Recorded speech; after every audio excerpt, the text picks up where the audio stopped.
Halo semuanya, selamat datang di news minggu keempat Agustus 2020, minggu penutup Agustus. Ya, seperti yang udah gue janjikan, ada banyak berita Apple untuk minggu ini. Dan sebelum itu gue akan mulai dari... agak jauh ya mic-nya? Mic-nya di mana sih? Oh, di sini. Gue akan mulai dari sponsor, ya asik. Akhirnya dapat sponsor, selain beli titip. Bukan sponsor sih. Ini dari Kamandaru .id, ini casing. Cuma casing udah gue pakai.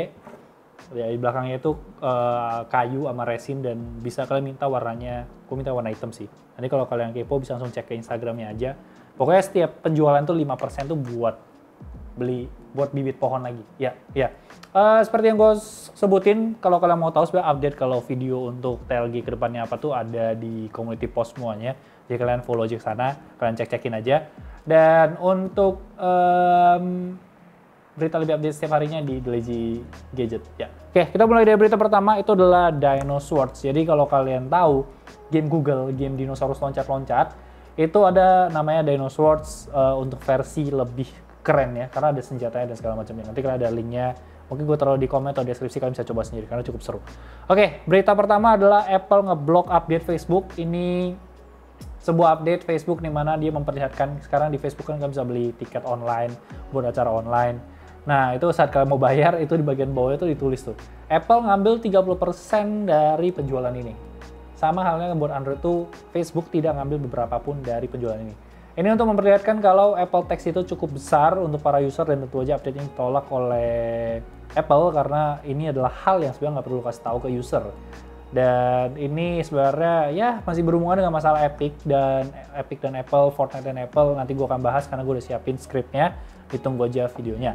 Yang kedua adalah Zenfone 7 resmi dirilis, ini ketiga, dimana seperti yang kalian tahu dia triple kamera, dimana untuk Zenfone 7 dan Zenfone 7 Pro bedanya adalah satu ada plus ya, Snapdragon 865 Plus dan dia itu punya OIS di kameranya, sisa itu sama aja.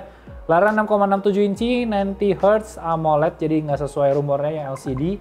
Terus selain itu juga dia ada dua varian seperti yang gue bilang, yang pertama adalah yang versi Pro itu di 8256GB di harga kurang lebih 14 juta dan juga untuk vanilla itu di 6128 di kurang lebih 11 jutaan. Cuman baik-baik lagi ini harga yang mungkin akan berubah nantinya ketika masuk ke Indonesia karena ini harga launching di Taiwan dan belum rilis secara global. Dan kalau gua ambil dari Tekno Kompas, gua lansir, gua kutip lebih tepatnya, itu dari Mas Firman dari perwakilan Asus di Indonesia itu katanya emang belum ada rencana untuk masukin Zenfone 7 ke Indonesia, tapi mereka akan lebih fokus ke ROG Phone. Jadi harusnya ada waktu dekat kalian akan melihat ROG Phone 3 yang resmi. Oke, selanjutnya ada LG Wing. Salah satu paten yang kemarin terlihat di mana ada smartphone itu bisa seperti ini. Nah, jadi dia bisa dua layar, cuman dia kayak diputer.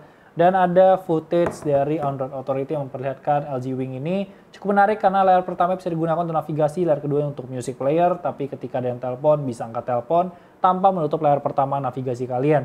Untuk layarnya sendiri dia di 6,8 inci, di mana untuk layar keduanya itu 1:1 di 4 inci.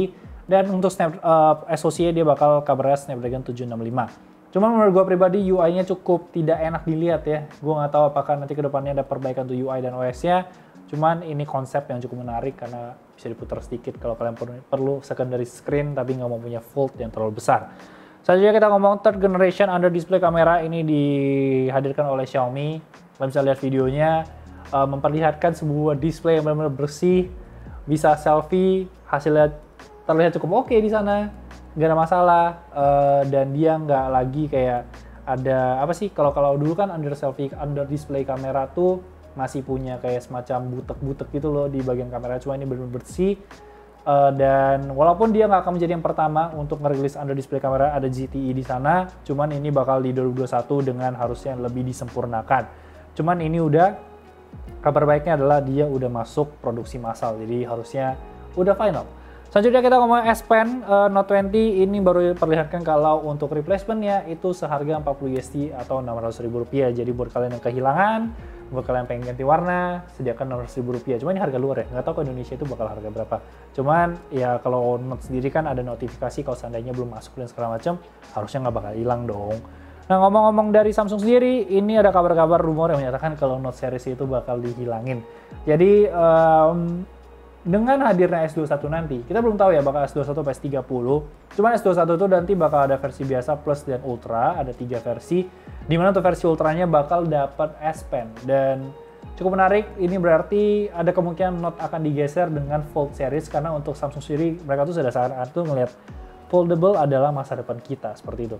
Jadi nantinya mungkin akan ada yang perlu expand, nanti bakal ada yang di Ultra series, dan juga untuk yang mereka perlu yang gede itu bakal di foldable. Karena dari percakapan leakernya Twitter sih dalam 2021 nanti itu layar udah pada ke 7 inci. Jadi udah pada gede-gede semua, jadi S-series pun mungkin akan menjadi layar besar.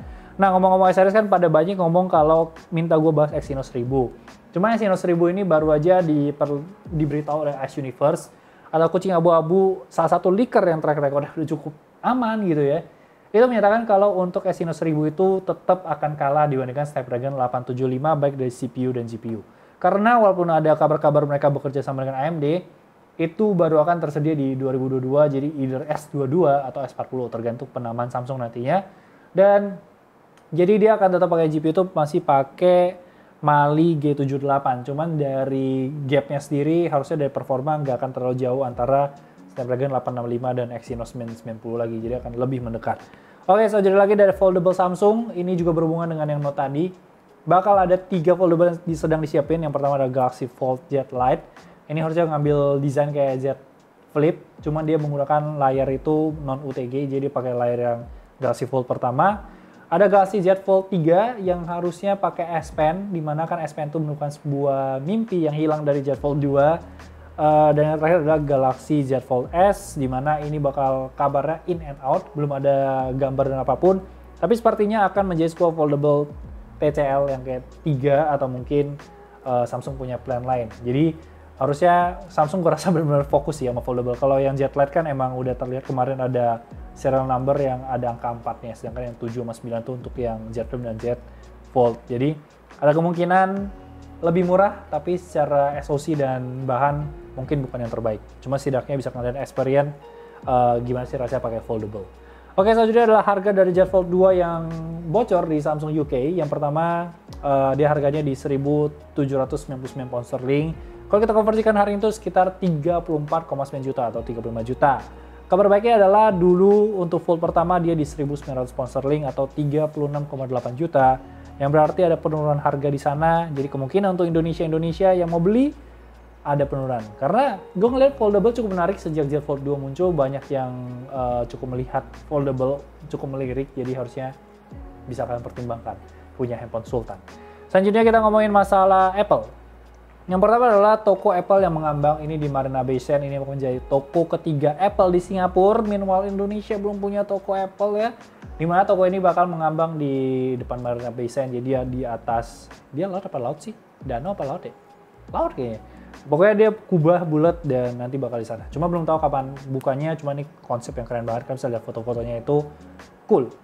Yang selanjutnya itu ada di Apple Search Engine. Jadi sepertinya Apple mempersiapkan search engine mereka sendiri, di mana kalau kalian nyari dari Spotlight itu bakal langsung nge-bypass si Google. Jadi dia nggak akan ke Google Search, tapi bakal langsung ke websitenya sendiri. Jadi kalian nggak akan ngelewatin Google.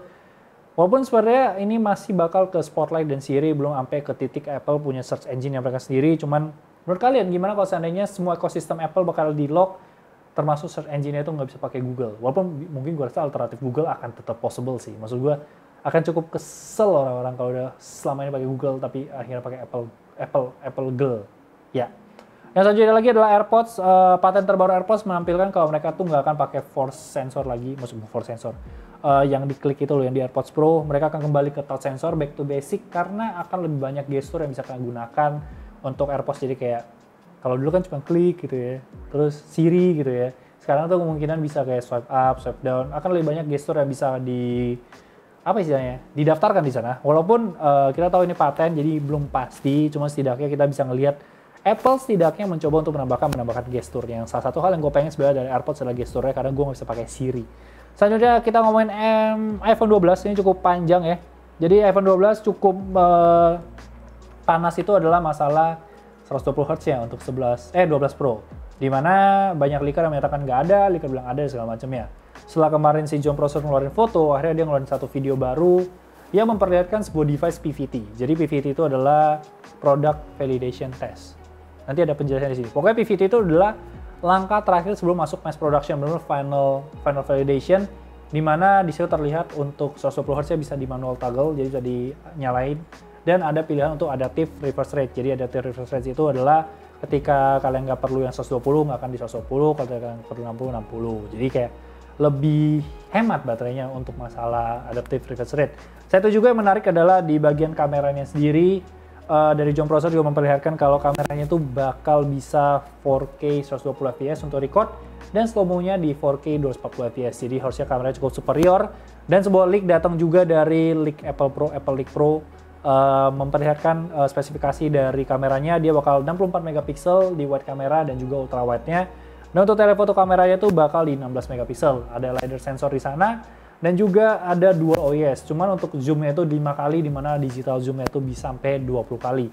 Cuma untuk yang belakang ini, yang untuk spek-spek by angka ini gua nggak terlalu percaya, ini masih ke depannya. Cuma kalau untuk yang Jom Processor cukup menarik karena ini hands-on dari barang PVT, bukan sekedar screenshot untuk foto yang bisa di Photoshop. Jadi itu aja untuk news minggu keempat Agustus 2020. Seperti biasa, jangan lupa like, comment, share. Follow Instagram kita di @lazygadgets untuk berita lebih update setiap harinya. Gue di Jordi Leonardo O-nya 2, dan jangan lupa subscribe. Thank you so much guys for watching, and I'll see you next time. Bye-bye guys.